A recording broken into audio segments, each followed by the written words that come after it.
I want to bring in my guest. Let's see him in the background. Craig, thank you for joining me, man. How you doing today? Good morning. I'm well. How are you, Jamal? I am doing well. Craig, I think this is Mokhiber. Good enough. Mokhiber. No. What is? I want to know. I want to be right. Mokhiber. Mokhiber. Thank you, Craig Mokhiber. He is an American former United Nations human rights official and specialist in international human rights law and mythology. And that is exactly what I would like to talk to you about this morning. Thank you for joining me, man. I really do appreciate it. Good to be with you.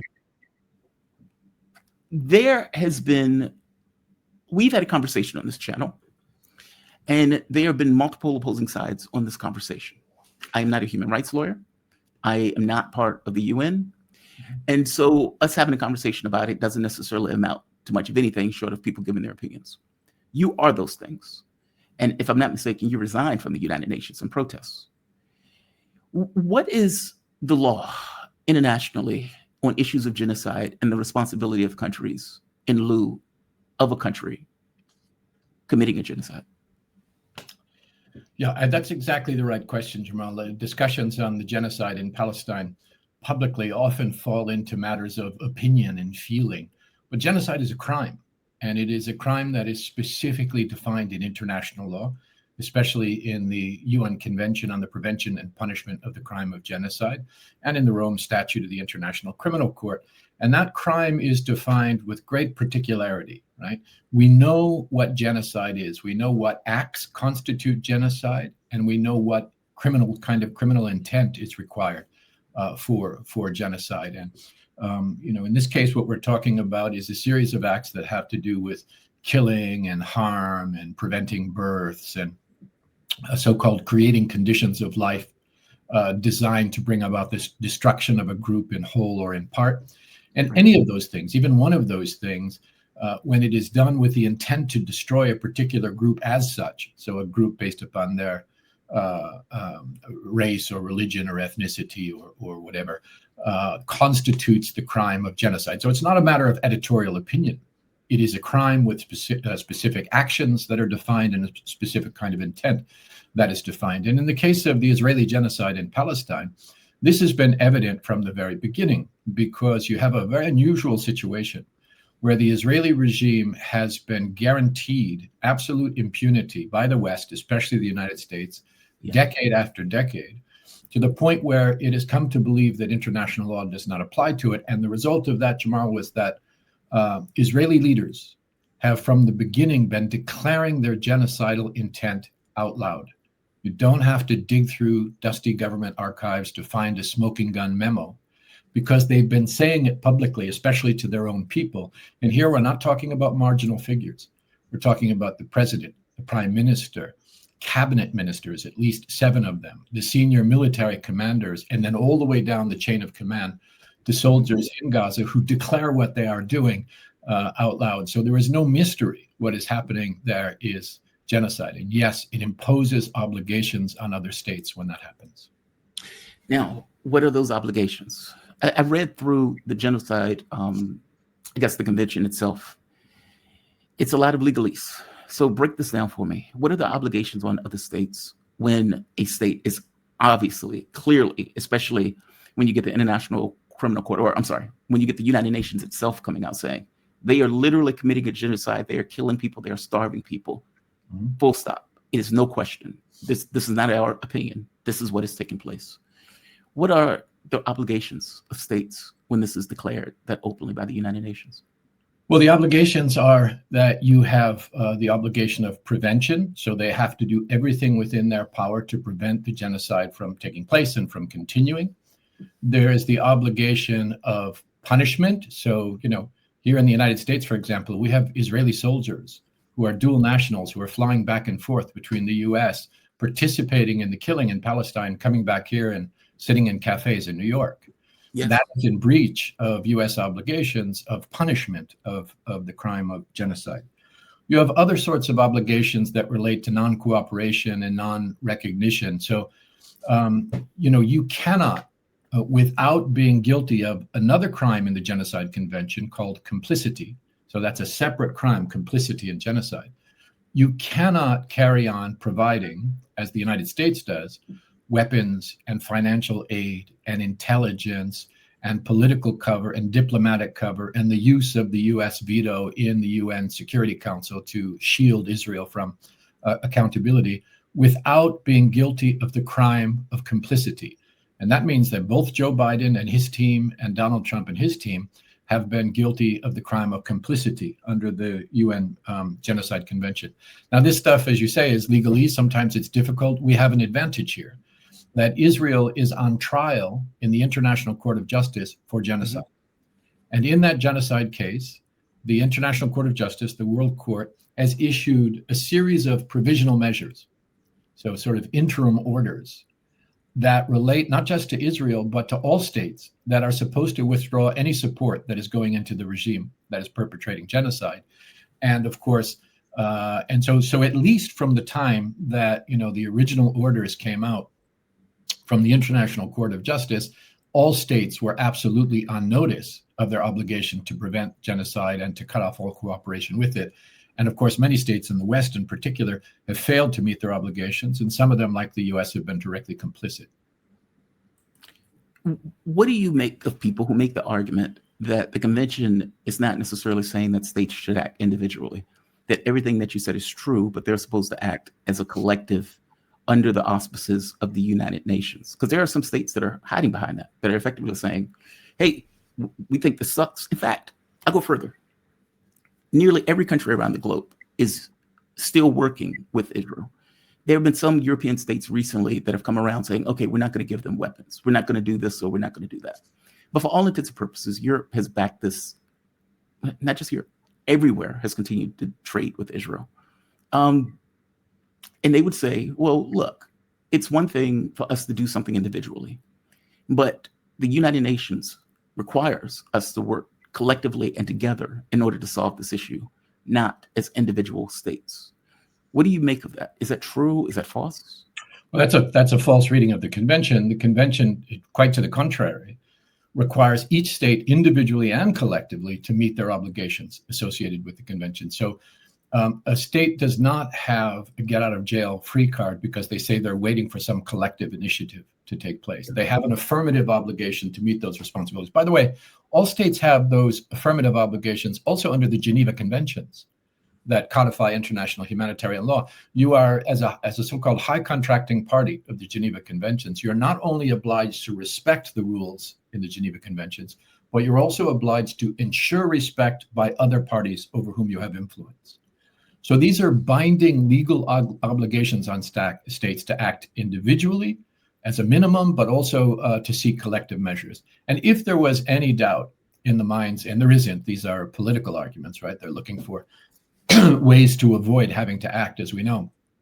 But if there was ever any doubt, a year ago last week, so in September of 2024, the United Nations General Assembly adopted overwhelmingly, 90% plus of the countries in the world adopted a resolution that codified the advisory opinion of the International Court of Justice and the provisional measures in the genocide case in the International Court of Justice, and told states that they have to act now, including with issues of trade and aid and military supplies and all of those sorts of issues. So states have long been on notice of their obligation to act individually and collectively. And indeed, because genocide is one of the crimes in international law that sits above other principles of international law. So it's a so-called jus cogens norm, which means it applies at all times to everybody. There are no exceptions. And it imposes what are called erga omnes obligations, which means obligations on all states to act. It's one of those special rules of international law. So that means that every state is obliged to do everything in its power to stop it. Why? Because it's genocide.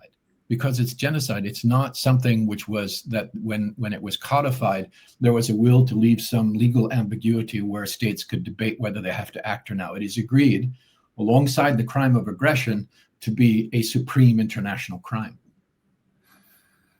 Okay, thank you for that. Thank you for that breakdown. Is the UN General Assembly powerless in this process?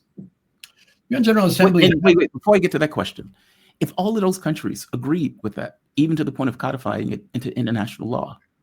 How does those same countries trade, engage with, meaning they may complain, they may make speeches, but they still engage with Israel on this front? And maybe not every country, because every country may not have trade in that way. But I would wager to you the countries that did codify it were also some of the countries that still commit and conduct trade with Israel. How that seems like a contradiction in terms. It is a contradiction. In fact, it's a violation of their obligations. And you're right, even Arab countries in the region continue to have relations with Israel in ways that are inconsistent with their legal obligations. Complicity in this genocide is probably the second biggest story after the suffering of the Palestinian people, because the complicity has been everywhere. It has been in Western states in the first instance, but also states in the region and even states in the global South that have, that get military supplies from Israel, that get intelligence cooperation from Israel, that get technology from Israel. There are some officials in a couple of African states and some South Pacific countries who embrace, because of their particular ideology, notions of Christian Zionism that tell them they can't do anything to defy the Israeli regime. So there's all kinds of complicity that extends not just to governments, but also to, for example, Western media corporations that have worked carefully to obscure what is happening on the ground, to hide the genocide, to disseminate Israeli propaganda, to even justify war crimes as they're being perpetrated. And we can talk a little bit about media complicity and what that means in international law as well. But complicity has been the second biggest story after the suffering of the Palestinian people in this genocide. It's what has made this genocide unique from other genocides. And by the way, Jamal, your viewers should know that there is no controversy about the finding of genocide. All of the major international human rights organizations, Palestinian human rights organizations, Israeli human rights organizations, UN human rights mechanisms, the International Association of Genocide Scholars, the broad community of international lawyers, all are in agreement that this is what I've called a textbook case of genocide, that there is no dispute genocide is being perpetrated here. So the idea that you would have such blanket complicity in such a clear case of genocide is especially worrying when we think about our own institutions and the way things are functioning here. But you asked about the UN General Assembly. Yes. The UN General Assembly has power. It has power that it has not used. Now, a lot of delegations feel very comfortable hiding behind the US veto in the Security Council. Some of your viewers will know that since this genocide in Gaza began 2 years ago, the US under Biden and Trump has vetoed 6 resolutions in the Security Council to try to make it stop. They vetoed it and vetoed it and vetoed it just most recently, just days ago. And so a lot of delegations will say, well, we tried, but the US blocked it. But that's not true, because they have power in the UN General Assembly. The UN General Assembly, 193 countries, all with one vote. There is no veto. And they have a mechanism in the General Assembly called Uniting for Peace, which is based on a resolution adopted in 1950 that gives them the power to take action with a 2/3 vote of the General Assembly when the Security Council is unable to act because of a veto.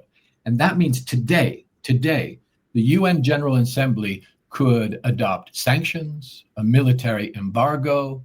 It could reactivate the anti-apartheid mechanisms that many activists have been calling for to deal with apartheid in Israel. It could establish a criminal tribunal.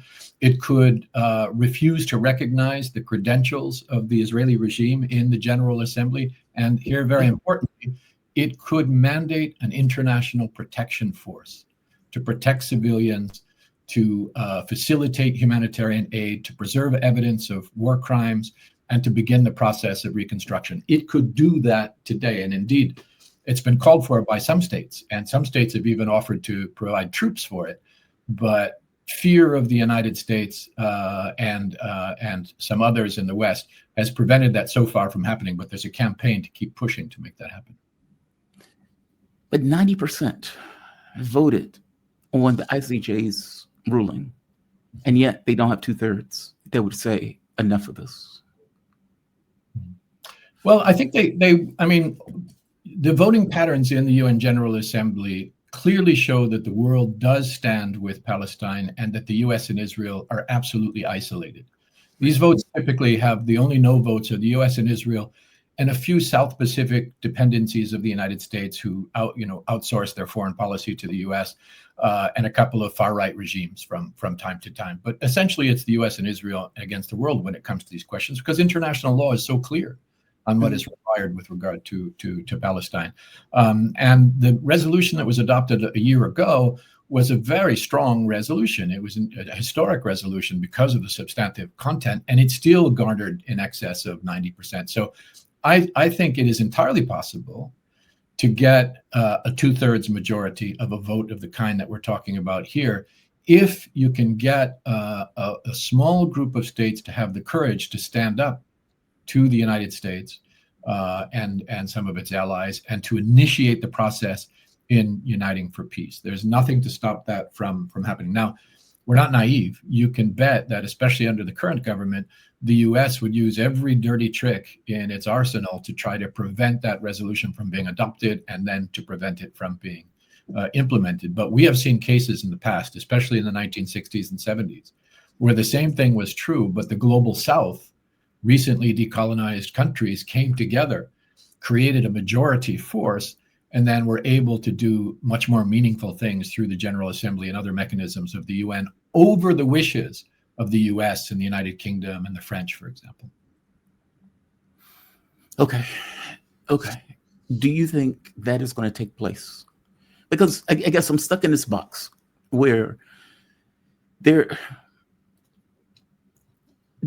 Gaza is a little weirder than under normal circumstances than other things that have come up. I've heard people make the argument about Iraq. I've heard people make the argument about Vietnam. And as I pointed out to those people, this is neither of those things.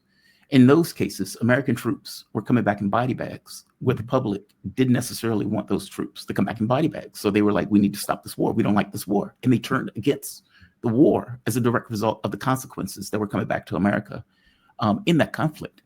Well, this is not that. This is the U.S. giving the money, support, propaganda, political clout. There are no Americans that are coming back in body bags. So even though you may have Americans say, yeah, it's impolite for us to back a genocide, they don't care enough in the way that they cared about those other items. And that is my greatest concern with this. Public sentiment doesn't seem to be the thing that's affecting the political instrument at all. You may have the majority of Americans that may be against them doing this, but it still doesn't translate into political action. Democrats and Republicans support and back Israel full throttle. So if anything is going to take place, it would have to come through world effort. And if the world is afraid, for whatever reason they're afraid, then nothing happens. Oh, but correct me if I'm wrong, maybe that's a black pill. Yeah, I mean, I would say that the premises of your question are correct. This is a very particular situation politically. And we're in a very particular moment in history. I mean, I don't think I'll be bursting anyone's bubbles amongst your viewers when I say that the U.S. doesn't have really a democratic system anymore. No. I mean, there's plenty of evidence of studies that have been done that shown that there is essentially no relationship between the votes that are cast by the Congress and the Senate in the United States and the preferences and views of the American people. There is no relationship. The votes that are cast relate directly to the desires of donors and billionaires and large corporations and foreign lobbies, not to what the American people want. And in this case, it's very clear that you actually have strong majorities who are horrified by what the Israeli regime is doing and who want the genocide to stop and who want the occupation to stop and all of that. So the American people are a force here, as they were during Vietnam. And what's remarkable here, and this is different from Vietnam, is the absolute degree of criminalization of dissent in this country and in some other countries of the West, where, I mean, it's a remarkable thing. You can criticize the U.S. government, you can criticize the political philosophy of the ideology of the U.S., you can burn the U.S. flag and nobody will punish you. But criticize Israel, criticize political Zionism, oppose Israel's abuses, and you can be punished under the law in this country because you are offending a small oppressive foreign regime. That's quite remarkable. And any other country, it's fine. You know, you can demonstrate vociferously against Iran or Saudi Arabia or DRC or Sudan. and you'll receive no resistance, no flack, no punishment for that.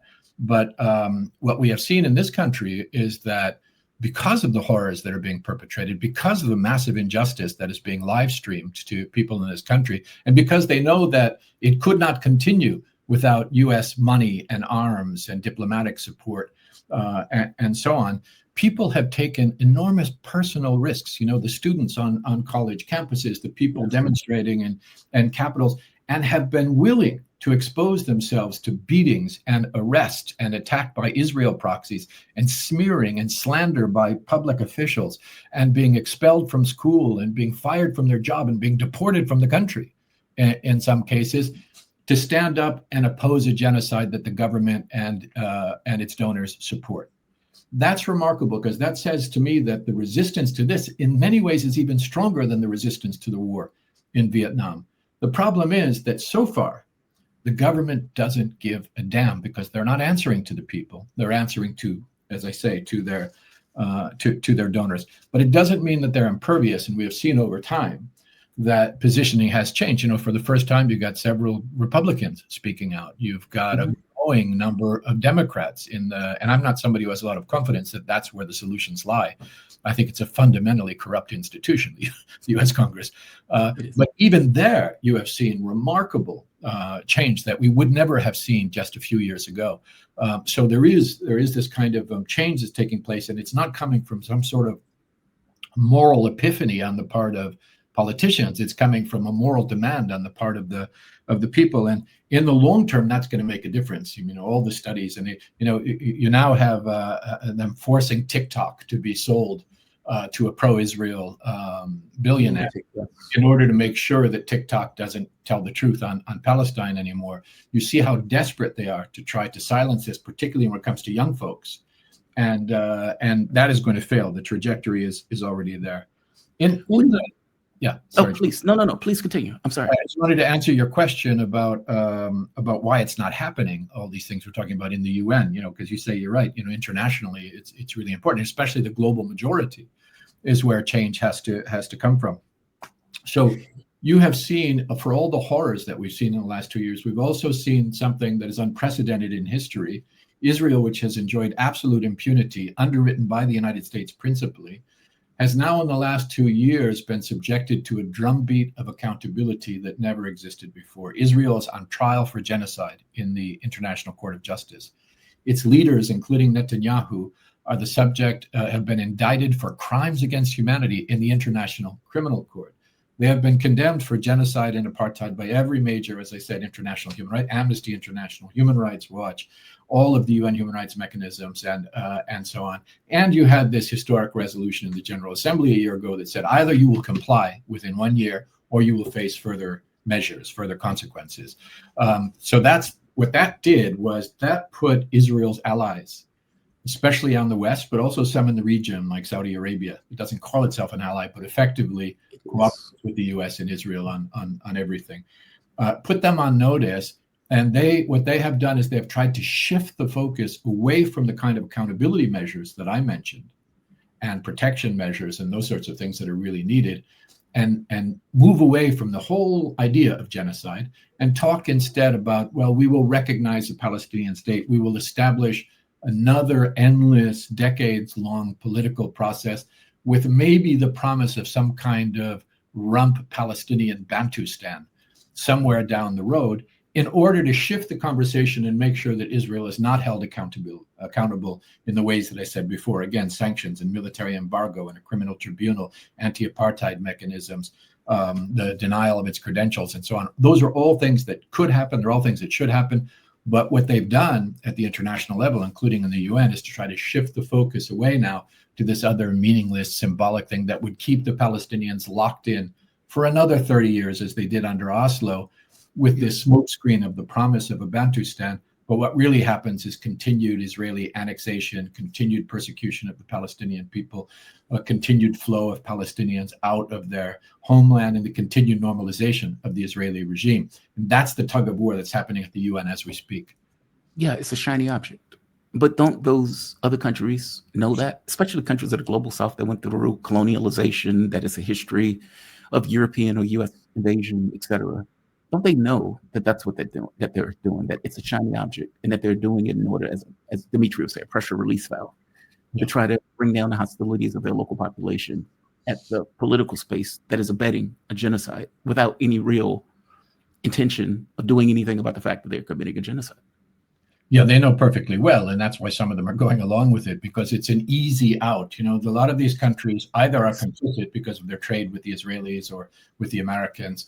Some of them are just terrified of the U.S., a regime in the U.S. that would not hesitate to impose sanctions, tariffs, you name it, to make life, cutoffs in aid and so on, make life very difficult for these countries. Now, in fairness, some of them are standing up. So that's why you get formulations like the Hague Group, this group of 9 countries, now 9 plus something like 30 that met in Bogota, that have said, we are going to take what the General Assembly has said, what the International Court of Justice has said, very seriously, and we're going to start implementing practical measures to cut off the Israeli regime in our ports and in our airports and in our trade relations and in our prosecution of Israeli perpetrators in our own courts and so on. So there is this growing resistance that is starting to spring up, that despite the threats from Washington and despite the smears from Tel Aviv, that is beginning to stand up. But you've got to build, as I say, a 2/3 majority in the General Assembly, which I do believe is absolutely possible with a little bit of courage and a little bit of leadership. And that leadership, interesting, it was President Petro of Colombia, who a couple of days ago, who stood before the General Assembly and called for accountability measures and called for the use of this Uniting for Peace mechanism that I mentioned in the GA, where there's no veto, in order to put together a protection force. And then we heard Indonesia step up and say, we will provide 20,000 of our troops for that. So there are states that are willing to get the ball rolling, but it needs to be bigger than that. You need a cross-regional group. So, for example, you could imagine the states of the Hague Group signing on to this resolution and then convincing some of their allies to do the same. You can imagine even some of the European states who have come forward with practical measures and very strong statements as well, like Spain, Slovenia, Ireland, potentially maybe some others, so that you could have a cross-regional coalition built around this that could actually get that resolution through. It's not a panacea and it's not guaranteed, but if it were to be adopted, it would shift the historic direction. It would change the political calculus of the Israelis and the Americans to some degree. Whether or not it's decisive is another question. It would change the incentive structures around the way Gaza and Palestine are dealt with these days. And it could signal a resurgence, a renovation of the UN General Assembly, which managed to accomplish a lot when the global majority was quite united during the Cold War. Yes. The global South. And then, has been very much fragmented and weakened over the course of the last 40 years or so, 30 years or so. You could see a return to that where it could be used for that purpose, particularly at a moment when, the U.S., I don't know if any of your viewers got to see Donald Trump's speech in the General Assembly. All my decades. Yes. Yeah, I've never seen a clown show like that. I mean, that was absolutely humiliating, insane rant. But he is very crudely attacking the UN, not just with words, but he's pulled the U.S. out of several UN agencies and mechanisms. He's cut off funding. The U.S. owes back dues in the billions of dollars. It's one of the biggest scofflaws in the United Nations. They will never pull out completely because they don't want to lose the veto, and that's a very powerful geopolitical force, but they can do a lot of damage. But they are attacking the UN directly. And then you have the Israeli regime, which is unprecedented in history, which regularly, it has murdered just in the last 2 years, 373 UN staff, many along with their families. Many more UN staff have been abducted by the Israelis and tortured and thrown into unlawful detention. UN compounds have been bombed and destroyed. UN convoys bombed and destroyed. They said this Secretary General is persona non grata. They have declared the UN a terrorist organization. They have smeared and slandered and lied about it and obstructed the UN. And yet they still have UN credentials, and they're walking around the hallways in Turtle Bay in New York City right now. bumping into some of their victims as they do so. It's outrageous, and the world will either stand together to stand up against this, or the UN will go the way of the League of Nations when it was afraid to stand up to the rising drumbeat of fascism and colonialism in the lead up to World War II. Wow. I get the sense this may go the way of the League of Nations. I've often argued there is no such thing as international law. And you're kind of making my case for me. I mean, for all intents and purposes, as you point out, they are compelled to behave, to act. And the organizing body that is supposed to be the fulfillment of those obligations don't. Even when people of the organizing body are murdered in the tune of hundreds, they still don't get involved. Like that, I don't know. That's a worrying thing. That's all. It's. Yeah, it really is. Yeah, that's a worrying thing. Craig, thank you for this. It was a great breakdown. I am so glad you explained that, because it's very legalese. And as you're reading through it, I can't get my words out. As you're reading through it, some of it it's a thicket to try to get through. So I appreciate your explanation and breakdown of this. Much appreciated. Thank you. Always good to be in conversation with you. Thanks, Jamal. Absolutely. You have a good one. You too. All right. We have Craig, and just to give his moniker, Craig Gerard Mokhiber. That's it. Mokhiber. He is an American, former United Nations human rights official and spokesperson or specialist in international human rights law, policy, and mythology. Shout out to him. Shout out to Dimitri for getting me that interview. He has my deepest